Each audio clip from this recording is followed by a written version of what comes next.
Allez, Vlan, c'est parti. Bonjour, je suis Grégory Pouy et vous écoutez Vlan. Vlan, ce sont des partages d'expériences concrets, sans bullshit, pour mieux comprendre comment la société évolue. Bienvenue sur Vlan et n'hésitez pas à vous abonner. Donc bonjour à tous, je suis avec Olympe Degé. Olympe Degé qui est une bonne amie, bonjour. Bonjour. Et qui fait plein de choses différentes, mais entre autres qui réalise de la pornographie engagée, féministe. Oui, de la pornographie alternative aussi. Ouais. J'aime bien utiliser ce terme parce que disons que ça se pose comme une alternative au porno mainstream qu'on peut trouver gratuitement sur les tubes, sur Internet. D'accord. Alors juste avant de commencer, tu pourrais me redire, parce que Olympe Degé, c'est une référence à une personnalité connue. C'est qui Olympe Degé ? Olympe Degé, c'est, je crois, une des premières, enfin peut-être qu'il y en a eu avant, hein, mais pour moi, une des premières féministes françaises qui a vécu au temps de la Révolution française, qui a milité pour le droit au divorce des femmes, qui a milité pour le droit des femmes à publier leurs écrits. Elle écrivait du théâtre et qui, bon, malheureusement, a fini guillotinée. Comme mais beaucoup. voilà, À cette période. Oui. Mais bon, une figure de femme libre, créative, passionnée, qui a vécu sans être sous la coupe des hommes. Génial. Et alors du coup, toi, t'as commencé... Enfin, quand est-ce que tu as commencé à vouloir faire du porno engagé comme ça et pourquoi tu l'as fait ? En fait, ça... je sais pas comment, à quoi remonter. Il y a beaucoup de raisons dans ma vie personnelle qui nous feraient remonter relativement loin. Il y a des raisons aussi professionnelles qui étaient que je m'étais lancée dans la réalisation de clips, de pubs petit budget, etc. Et je voulais écrire mon premier court-métrage de fiction. J'avais trouvé un sujet qui était le rapport au père, pour la faire courte, et je manquais d'inspiration. C'était, je procrastinais, j'étais pas dans le truc. Et c'est une époque où j'étais célibataire depuis peu, après une longue relation. Et donc du coup, je me suis mise sur les applications de rencontres, et j'ai eu des amants avec qui j'ai commencé à échanger. J'ai beaucoup sexté, et sexté non seulement par écrit, mais aussi des petites vidéos, des petits messages audio, des chansons, des dessins. En fait, je me suis découverte hyper créative dès qu'il s'agissait de mettre en scène ma propre sexualité. Et vraiment, je m'amusais, j'investissais dans des espèces de coques pour mettre sous l'eau mon iPhone, des objectifs. Vraiment, ça me passionnait. Et je me suis dit, là, il y a quand même un truc. J'ai besoin, je me rends compte que je fourmille d'idées quand il s'agit de parler de sexualité. Et du coup, je pense qu'il faut que je réoriente mon activité de réalisatrice vers le domaine de la sexualité, enfin de ma sexualité, de la sexualité féminine en général. Voilà. Et si j'aborde les raisons un petit peu plus historiques de mon histoire personnelle, je pense que j'avais aussi quelque chose à revendiquer de façon personnelle. J'ai eu 2 épisodes, rien de dramatique, mais au lycée, j'ai vécu un peu de slut-shaming. Le fait de... J'avais 2 ans d'avance, j'étais jeune, très naïve, grand machin, grande nana dégingandée, qui, lorsqu'elle avait un béguin pour un mec, avait tendance à aller voir le mec directement. Et je me suis rendu compte rapidement que socialement, c'était... Ça marchait pas très bien en France. Ouais, voilà, que ça marchait pas terrible, que les mecs avaient des réactions déjà apeurées, bon ça ok, mais que surtout, après toute la classe se marrait un peu, se disait, oh, celle-là, je dirais pas les mots qui ont été, j'ai pas envie de les redire, mais je me suis rendu compte que le fait d'exprimer son désir en tant que femme était pas quelque chose de très bien accepté. Et j'ai eu envie du coup un peu de taper du poing sur la table et de dire en fait la sexualité féminine c'est aussi avouable et c'est aussi chouette que la sexualité masculine en fait. Et c'est pas du tout le cas aujourd'hui, hein. J'ai l'impression. Par exemple, quand on demande à une femme si elle se masturbe, typiquement on pose même pas la question à un mec. Oui, on part du principe qu'effectivement c'est que tous les hommes se masturbent. En fait, la sexualité féminine et le désir féminin restent effectivement un sujet qui est plus difficile à aborder, je pense, même entre copines, même entre filles. J'ai peu de conversations sur la masturbation avec mes amis. Enfin, si, avec quelques amis choisis. Mais après, moi, j'ai l'impression que du coup, le fait d'exister dans la sphère du porno alternatif, du coup, j'ai plus du tout le genre de réaction que j'ai pu avoir lorsque j'étais plus jeune, parce que voilà, c'est out, c'est sur la table, je suis ce type de femme, et du coup maintenant, voilà, je suis acceptée comme ça. Quand tu dis ce type de femme, c'est une femme qui accepte sa sexualité? En fait, c'est une femme qui a une sexualité active, qui n'a pas l'impression que les désirs sont indicibles, doivent rester dans une sphère extrêmement intime, qui est juste celle, à la rigueur, soit avec soi-même, soit avec un partenaire de confiance. Mais qui pense que la sexualité est quelque chose dont on peut parler à voix haute, on peut parler de son désir pour telle ou telle personne, même si on n'est pas avec cette personne à voix haute, on peut aborder tout ce type de sujet. Et même dans mon cas, puisque j'ai été non seulement réalisatrice, mais j'ai aussi joué dans mes films et dans des films d'Erika Lust, également montrer sa sexualité, se dévoiler complètement, se mettre à poil, montrer comment on aime baiser, voilà, devant le monde entier, sans en avoir honte, sans en être embarrassé, en ayant plutôt un sentiment de fierté. Et tu penses, parce qu'en fait le porno ça a des connotations, en tout cas je pense que c'est la même chose que ce qu'on a dans la vie réelle, c'est-à-dire qu'un mec qui fait du porno, qui se tape 50 gonzesses, c'est un héros, versus la fille qui fait du porno, c'est une pauvre fille. C'est pas un truc, c'est peut-être un truc que tu essaies de casser aussi, non? Je sais pas. Je pense que, je pense pas que je puisse à moi toute seule briser les stigmas, tu vois, sur le fait que les travailleuses du sexe soient stigmatisées, etc. Après, comment dire? Moi, j'ai pas du tout souffert de ce type de perception, mais je pense que je suis extrêmement privilégiée, parce que je suis entourée de gens qui sont ouverts, qui sont intelligents, qui sont... C'est-à-dire que même mon père l'a bien pris. Voilà. Mon mec m'a rencontré quand je faisais déjà ça. Il a rien à voir avec le porno. Mes amis l'ont compris, peut-être après un petit peu de temps. Mais donc du coup, moi, je suis quand même... je me sens très, très privilégiée. Je pense que ça reflète pas du tout ce que peuvent vivre énormément de femmes qui ont décidé de faire du porno ou d'être travailleuses du sexe. Oui, bien sûr. Donc ça reste un problème. Mais en ce moment, il y a quand même une grosse tendance pour les travailleurs du sexe et les travailleurs du sexe à se revendiquer, à aller dans la rue, à parler de leurs droits, à montrer qu'il y a quand même une stigmatisation très très forte. Et j'espère que ça fait un petit peu bouger les choses. Et puis, de manière générale, j'ai l'impression que les femmes, elles veulent affirmer leur sexualité beaucoup plus qu'avant, en fait. C'était pas avec tout ce mouvement... féministe qui est génial, hein. Du coup il y a un vrai mouvement de revendication aussi de sa sexualité, de c'est pas sale, pour reprendre nos amis de Doc et Diffoul, mais en fait de c'est normal, ouais, j'aime baiser, c'est parfait, et c'est logique, pourquoi un mec il aimerait baiser, pas la fille, en fait, c'est vraiment ça la question. En fait, je pense qu'il y a plein de choses. Il y a, en fait, déjà avec le fait qu'on parle de consentement. Déjà, on parle du coup du fait que les femmes doivent pouvoir être entendues lorsqu'elles disent non, mais doivent aussi pouvoir exprimer leur non de façon super articulée. Mais il y a aussi, du coup, je pense, la contrepartie positive. Si tu peux exprimer ton non de façon super claire, tu peux aussi exprimer ton oui. C'est-à-dire, qu'est-ce que t'aimes quand t'es avec un partenaire plutôt... c'est très important de savoir dire j'aime plutôt ceci, j'aime plutôt cela, non, s'il te plaît, arrête ça, c'est pas mon truc, etc. Donc je pense qu'on parle beaucoup de la sexualité parce qu'il y a ce besoin des femmes de savoir dire ce qu'elles attendent, ce qu'elles aiment à leur partenaire. C'est très important que la parole se libère aussi, que les femmes commencent à parler de leur sexualité, commencent à parler et à poser des questions. Et c'est marrant que tu dis ça parce que c'est exactement ce que j'avais en tête. Je me disais, en fait, c'est marrant. Comme le sexe féminin, il est intérieur par essence, il a fallu qu'il y ait des impressions 3D du clitoris pour qu'on sache à quoi ça ressemble, en fait. Parce qu'il y a plein de personnes, et même je pense que, peut-être pas parmi les gens qui nous écoutent, mais il y a quand même beaucoup de monde qui ne savent absolument pas à quoi ressemble un clitoris. Parce qu'on imagine que c'est juste le petit bout de chair qui dépasse, alors qu'en fait, c'est bien plus complexe que ça. Ouais.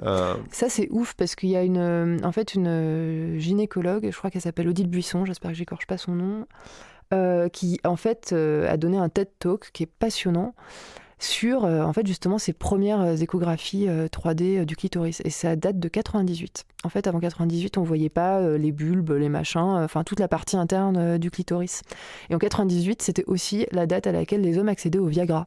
Donc c'est-à-dire que pendant qu'on savait le moment où on pouvait proposer aux hommes des médicaments pour leur dysfonctionnement érectile, les femmes ont commencé à peine à se dire en fait, c'est fait comment c'est quoi ce truc Donc en fait, il y a évidemment une grosse inégalité de traitement dans la médecine sexuelle vis-à-vis des hommes et des femmes.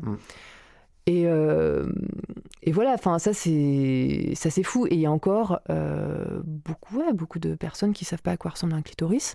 Moi je me rappelle quand j'étais petite, il y avait un bouquin de Françoise Dolto à la maison qui m'expliquait, et ça m'a poursuivi jusqu'à je dirais mes 25 ans, qu'en fait la femme elle pouvait avoir 3 types d'orgasmes.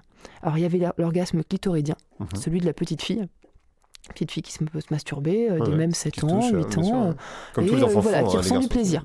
Voilà. Après, il y avait l'orgasme vaginal, qui était l'orgasme lié à la pénétration, qui était l'orgasme de la femme, qui était un plaisir soi-disant plus profond, etc. Et ensuite, il y avait l'orgasme utérin. Alors là, un peu what the fuck. Mais bon, apparemment, le truc, ça te renverse, ça te secoue de spasmes de malade et tout. D'accord. Voilà, et donc il y avait cette hiérarchie. Et donc moi, j'ai grandi en me disant, il y a cette hiérarchie. Et moi, dans mes pratiques avec les hommes, j'étais plutôt sensible à des caresses externes, etc. Ouais. Donc je me disais, putain, mais j'ai une sexualité infantile, hyper complexée, du coup. Ah ouais. Jusqu'à ce qu'en fait, on se rende compte que le clitoris, en fait, de toute façon, c'est lui qui donne tout le plaisir, puisqu'il longe les parois du vagin. Et qu'en fait même la stimulation interne elle vient jouer avec le clitoris mais par l'intérieur quoi. Mais en fait il n'y a pas c'est comme le point G, c'est toujours ce fameux clitoris. En fait, on est la sexualité féminine est pleine de mythes et qui du coup donnent des anxiétés de performance aux femmes. Genre, j'ai pas assez d'orgasme juste avec la pénétration. Est-ce que c'est normal ? Est-ce que je suis vraiment une femme ou est-ce que je suis encore une petite fille ? Voilà. Tout ça, ce sont des sujets qu'il faut aborder parce que voilà, j'ai l'impression que les femmes n'ont pas accès à un vrai savoir sur leur corps, sur leur sexualité. Et la masturbation, on en revient à ta question de départ d'il y a 25 minutes, la masturbation féminine, du coup je pense qu'elle n'est pas forcément pratiquée énormément par les femmes parce qu'il y a ce manque de connaissance de son propre corps, cette impression que c'est pas bien encore, comme si on était au 19e siècle quoi. Mais tu sais, moi je suis assez proche avec pas mal de filles et j'ai des copines qui m'ont dit qu'elles se masturbaient pas et je trouvais ça assez choquant en fait, finalement. Parce que quand tu rentres dans des conversations comme ça, tu pars du principe, c'est vrai que c'est pas une discussion que tu as en général, mais quand tu as la conversation et que tu te rends compte qu'en fait elles le font pas, c'est très étrange finalement, parce que comment tu peux avoir une sexualité épanouie si tu connais même pas ton corps finalement. Ouais, ça c'est vraiment mon avis personnel, mais j'ai l'impression que en fait souvent quand on a un manque de satisfaction dans des relations sexuelles avec des partenaires, c'est souvent qu'on se connaît pas soi-même assez bien pour pouvoir guider des partenaires et quel que soit leur niveau d'expérience à ces partenaires-là. Et ça aide vachement de connaître son corps. Et donc la pratique de la masturbation, elle est vraiment importante pour, lorsqu'on est en face d'un partenaire, dire voilà qui je suis, voilà qui j'aime, ce que j'aime. Voilà ce que j'aime. Et est-ce qu'on va, pratiquons ça ensemble et peut-être tu vas me faire découvrir d'autres trucs, etc. Mais la masturbation, elle est hyper importante pour arriver avec un bagage de connaissance de soi-même, quoi. Et il y a eu une évolution comme avec les sextoys. Il y a eu les sextoys, c'était vachement intéressant ce qui s'est passé, parce qu'avant c'était quand même des trucs assez gros, assez sales que tu mettais dans des sex shops assez gros, assez sales aussi. Et il y a eu toute une ils ont mis des paillettes autour, quoi. C'est-à-dire que c'est devenu hyper joli. Du coup, ça a été accepté dans le monde du luxe. On porte ça sur Ikea, etc. C'est devenu vachement plus. Du coup, aujourd'hui, c'est complètement accepté qu'une femme ait son sextoy, voire c'est étrange qu'elle n'en ait pas entre copines, machin truc. Donc il y a aussi ce mouvement qui s'est fait, non ? J'ai l'impression dans la sexualité. Ouais, il y a une vraie démocratisation. Je pense aussi grâce à des séries. Sex and the City. Donc il y a une vraie démocratisation. Après, au-delà des sextoys, je pense que dans la masturbation féminine, dans le fait d'encourager les femmes à se masturber, je pense que le porno, il a aussi un rôle à jouer, parce que, en fait, offrir donc un support d'excitation, c'est utile, ça permet de se stimuler quand son propre imaginaire ne suffit pas. Et d'ailleurs, alors ça c'est un des rares trucs scientifiques dont je vais pouvoir parler sur le porno. Il y a des études qui ont été faites sur en fait la façon dont les hommes et les femmes réagissent à des stimuli pornographiques. Donc images de base, un homme, une femme, une pénétration, voilà. Et on entend beaucoup des choses comme quoi les mecs seraient visuels, les femmes sont beaucoup plus sur, je sais pas, les sensations tactiles, les images, les mots doux, etc. Et alors en fait, pas du tout. Les corps des hommes et les corps des femmes réagissent exactement de la même façon à des images pornographiques. C'est-à-dire au même moment quand le mec se met à bander, la nana va aussi se mettre à mouiller. Voilà, on réagit pareil. C'est juste que apparemment, il y a les femmes prennent moins conscience en fait des réactions de leur corps, des réactions d'excitation. En même temps, c'est moins visible. Ouais, mais bon, tu le sens quand même. Enfin, je suis pas une femme, mais tu peux si t'es un petit peu pour faire la Jean-Claude Van Damme aware de ton corps, je pense que tu peux sentir si t'es excité ou pas. Mais il y a peut-être un. Bon voilà. En tout cas, leur conclusion, c'était que les femmes prennent pas conscience de leur excitation, mais que l'excitation est là. D'accord. Voilà. Donc tout ça pour revenir au fait que les supports pornographiques, ils peuvent aider en fait à encourager la sexualité féminine et aussi justement à donner envie d'explorer des choses. C'est un rôle vraiment que le porno peut avoir pour les femmes, se dire ah mais tiens mais ça ce fantasme-là, je découvre que ça m'excite beaucoup. Peut-être que je vais penser à ça la prochaine fois que j'ai envie de me masturber et ça. Voilà, et d'ailleurs, on peut se dire que le porno, ça forme ton éducation, en particulier aux US, mais c'est vrai un peu partout, ça forme ton éducation sexuelle. C'est-à-dire qu'en fait, tu te comportes comme tu sais pas ce qu'il faut faire, parce que évidemment, personne ne va te montrer. Hein. Donc les seuls qui te montrent, c'est la pornographie. Évidemment, malheureusement, j'ai envie de dire. Hein. Et ça, on commence à peine à avoir des vrais programmes d'éducation sexuelle. Je sais plus où c'est, je crois que c'est aux Pays-Bas qui commencent à faire des vrais programmes d'éducation sexuelle. Où c'est pas juste sur la reproduction, quoi. Ouais. Mais oui, non, mais ça, c'est quand même un vrai sujet. Moi, j'espère que quand j'aurai des enfants, il y aura des vraies propositions d'éducation sexuelle sur le sexe. Mais du coup, on reproduit ce qui se passe dans les films. Et c'est vrai, pour revenir à ton sujet sur un porno alternatif, que la femme, elle est souvent très soumise dans le porno général. Alors, ce qui peut être aussi une forme d'excitation. Hein. C'est pas du tout le propos. Mais aujourd'hui, il y a principalement que cette offre-là, on va dire. Ouais. Et moi, c'est vrai que c'est aussi ce qui m'a donné envie de me lancer dans la pornographie en tant que réalisatrice. Il y a deux choses.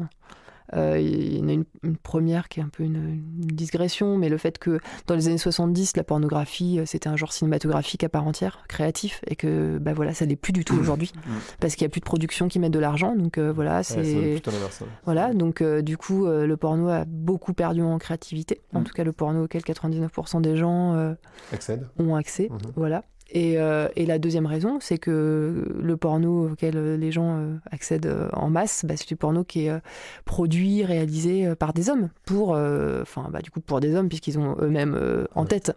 Et ça, je me suis dit, il faut vraiment qu'il y ait des regards féminins. Le mien, je vais pouvoir l'apporter, mais il faudrait vraiment que les propositions de pornographie se multiplient, faites par des femmes, quoi, que des femmes se disent voilà moi ce qui m'excite, voilà aussi comment j'aimerais que mon corps de femme soit caressé, soit baisé, comment j'ai envie de montrer ça, que ce soit pas seulement l'image qu'ont les hommes de ce que les femmes aiment. Oui, bien sûr. Et d'ailleurs, quand tu parles de porno plus éthique, c'est ça que tu as en tête, parce que c'est vrai que dans le porno, on se pose pas trop la question de ce que la femme elle aime. Elle a tendance à, tu sais, dans les pornos un peu cheap, elle a tendance à crier, etc. Donc tu te dis, bon, elle doit aimer ça. Hein. Tu pars du principe que ça doit être ça. Mais en fait, c'est pas nécessairement vrai. En fait. Non, alors le porno éthique, c'est un sujet un petit peu différent, dans le sens où c'est un peu comme quand tu dis je mange bio. C'est-à-dire que ça veut dire que tu vas te soucier des conditions dans lesquelles ce que tu consommes a été produit.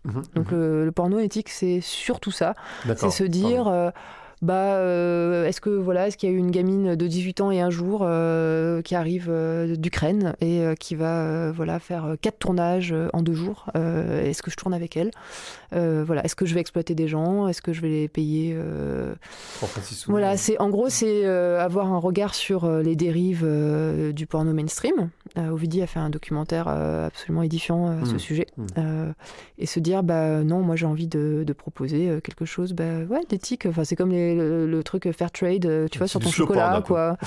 C'est surtout du porno qui paye bien les gens, qui est respectueux, qui fasse en sorte que les gens, que les performeurs soient bien traités. Après, moi, je pense qu'il y a aussi une dimension morale, c'est-à-dire comment est-ce que tu représentes les femmes, comment est-ce que tu représentes aussi les personnes de couleur, d'essayer de sortir des stéréotypes racistes, des stéréotypes sexistes. Une grosse bite, etc. Une grosse bite, et puis il baisse violemment la petite blanche vierge qui demande que ça, ou alors les femmes black qui sont super chaudes tout le temps. Qui sont forcément des tigresses. Essayer de sortir de ces stéréotypes qui sont fatigants, éculés. Et en même temps que les gens vont chercher, je crois, non, un peu. Mais du coup, pour toi, c'est quoi le regard qu'une femme peut apporter à ce monde-là? Parce que toi, c'est aussi l'idée, c'est de se dire, en tant que femme, je peux apporter un regard qui est un peu différent. Oui, tout à fait. Alors là, en tant que femme blanche, du coup, je peux juste essayer. Là, on parle de racisme. Je peux juste, moi, essayer de pointer du doigt les stéréotypes que je ne souhaite pas reproduire. Et du coup, par exemple, dans la plupart de mes films, d'ailleurs, il y a des performeurs qui sont noirs ou métis et qui sont jamais employés dans un rôle qui ait quelque chose à voir avec la couleur de leur peau. C'est juste, ils font, mais en tout cas, sur mon regard de femme, je vais forcément, comme c'est le début de la pornographie féministe, je vais avoir un petit peu cette tendance à vouloir montrer des femmes en position de pouvoir, chose qu'on voit assez peu dans le porno mainstream, sauf quand ce sont franchement des dominats. Oui, mais bien sûr, je vais avoir envie de montrer des femmes assez puissantes, des femmes qui connaissent bien leur corps, des femmes qui réalisent leurs fantasmes. Des femmes qui disent non. Ouais, j'ai pas encore fait ça. Un porno qui s'arrêterait au bout de 30 secondes. En fait, non. Non, mais qui disent non, non, j'ai pas envie de ça, juste comme dans la vraie sexualité. Non, en fait. alors ça, j'ai pas encore filmé de scènes sur le consentement. En revanche, il y a un de mes films qui est une orgie, où les 15 premières minutes du film, c'est vraiment en fait les négociations entre tous les performeurs qui vont prendre part à l'orgie. Donc chacun expose ce qu'il aime, ce qu'il aime pas. Voilà, donc ça, c'est typiquement une conversation sur le consentement, mais qui pour moi, le consentement, c'est un sujet qui concerne autant les hommes que les femmes, parce qu'il y a des hommes qui n'aiment pas du tout qu'on leur fasse ci ou ça, et voilà. Donc voilà. Et d'ailleurs, pour avoir regardé ce film-là, en l'occurrence, c'est hyper esthétique, c'est très esthétisant aussi. Je pense que ça, c'est une vraie différence avec du porno mainstream qui, lui, est moins en général. Ça, je pense que ça vient beaucoup plus de ma culture visuelle que du fait que je sois une femme. Ça vient du fait que je viens du clip, que je viens de la pub, et que du coup, de l'histoire de l'art, et que du coup, j'ai envie de faire des choses qui soient belles. Mais pour le coup, tu vois, je pense pas qu'une femme ait besoin que ce soit beau. Non, pas nécessairement. Mais du coup, je sépare bien le fait que ce soit du porno bien produit, du fait que, mon regard féminin, il va être... par exemple, il y a un de mes films où c'est une femme qui va dans un truc de pipe show, qui est derrière une cabine. C'est un peu une scène comme dans Paris, Texas, où elle prend le téléphone pour parler à la personne à l'autre bout. Elle lui demande de danser pour elle. Et donc là, je me suis fait plaisir. Il y a un batteur hyper sexy qui fait un solo de batterie. Et pendant ce temps, t'as un champion d'Europe de pole dance qui danse pour elle. Un mec, quoi. D'accord. Et donc du coup, voilà, là, je pense à moi, ce que j'ai envie de regarder. Quoi. Ouais, bien sûr. Moi, j'ai envie de regarder des beaux mecs qui font des trucs sexy, comme faire du pole dance acrobatique et jouer de la batterie, quoi.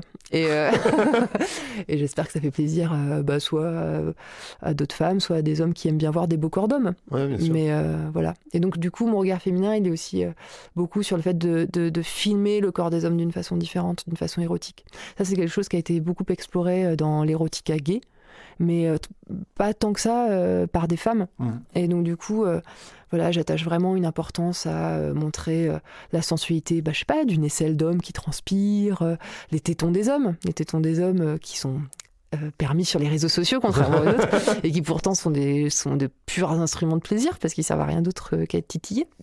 Donc filmer tout ça, filmer les bites, une bite qui entre en érection, toutes les phases, on le voit rarement, quand ça grossit, le petit soubresaut, la perle au bout du gland, tous ces détails. qu'on prend pas le temps, enfin toute la beauté du corps masculin, qu'on prend pas forcément le temps de voir dans le porno mainstream en fait. Non, parce qu'en plus, je pense que... Alors, je parle pour moi, mais je pense qu'il y a beaucoup de mecs qui doivent penser la même chose. C'est que pour un mec, une bite, c'est assez moche, en fait. Et du coup, tu prends pas trop le temps de la filmer, parce que... Oui. En tant que mec, tu considères que c'est moche, donc tu vas pas te prendre la tête à filmer ce truc, quoi, nécessairement. Ouais, non, moi je trouve ça beau, donc... Ouais, mais les fois, j'essaie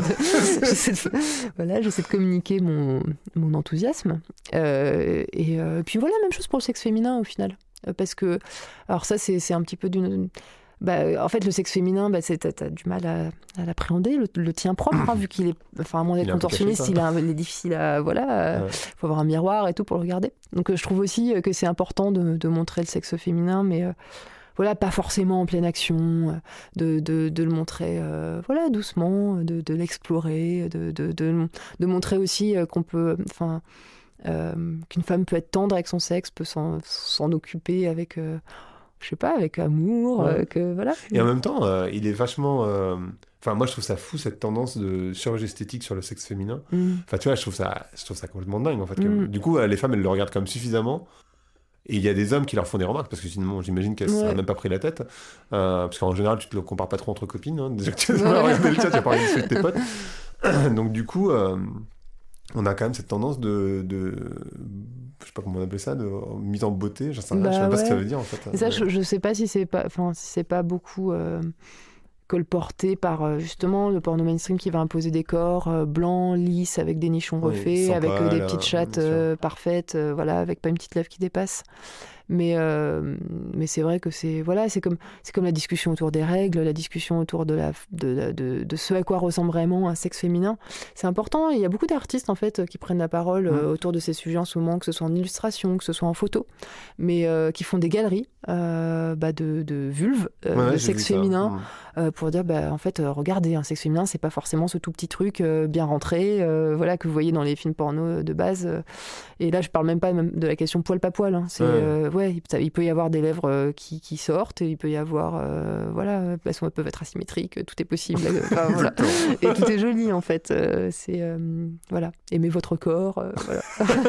Et alors ce podcast il s'appelle Vlan. À qui ou à quoi tu voudrais claquer la porte? À rien, je pense, parce que non, dans la vie, justement, en claquant la porte à rien, j'ai découvert plein de choses super, donc y compris la pornographie féministe. Donc non, à rien. Super. Merci beaucoup. Merci d'avoir écouté Vlan. Si vous avez aimé l'émission, vous pouvez le dire avec des étoiles, 5 de préférence sur iTunes, et le partager avec vos amis ou vos collègues. Je suis Grégory Pouy, vous pouvez me retrouver sur Twitter et LinkedIn sous le pseudo Greg from Paris. N'hésitez pas à me remonter vos remarques, vos questions, mais aussi les invités que vous aimeriez entendre.